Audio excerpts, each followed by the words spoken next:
I've always really been interested in the developing world.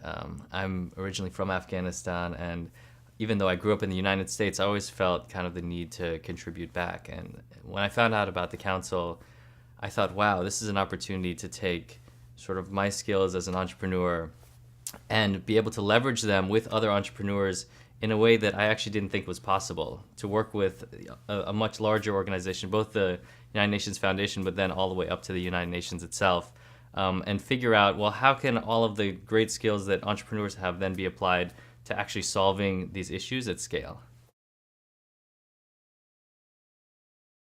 There's probably going to be some really specific operational successes that we want to accomplish together as a council. For me personally, I'm really in learning mode, and I really want to continue to kind of broaden my horizon on what are the problems, what's been tried, and what are the potential solutions, and to form the connections, to form the relationships and the trust with different people and different parts of the organization, so that for our own future, as we look to kind of tackle these huge issues that are going to face our world, we're that much more prepared.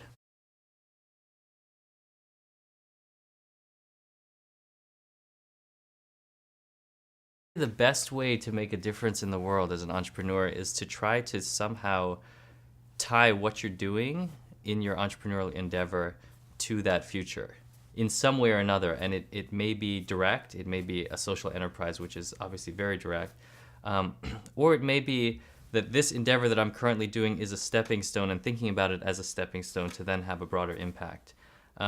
But meaning is really, really important for entrepreneurs. And if your business is just about money, it really does lack that meaning. And trying to tie it and connect it to these other goals is increasingly becoming more and more important, and helping actually drive success in these organizations.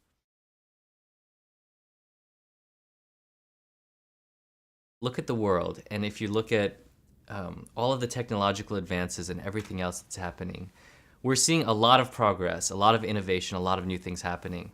Um, but what I'm unsure of is that going to be kind of applied evenly across the world, or is that just going to be applied to kind of the haves of the world as opposed to the have-nots? And how can we make sure that as we innovate and as humanity progresses and technology progresses, that it's not just kind of bringing up one segment of the world and not the rest, that everyone is kind of being brought up together?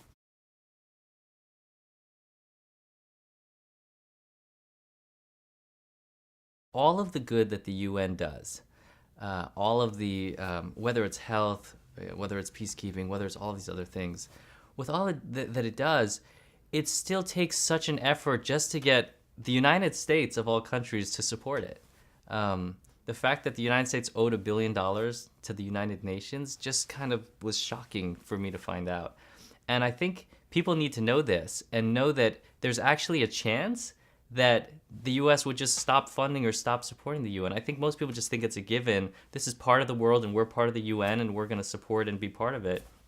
But that's not a given, actually. And I think, that surprised me. And I think people need to know about that so they can kind of maintain the pressure and say, no, we all care about the UN. Even though we haven't said anything, that's almost because we were assuming that that relationship exists, but we really want that.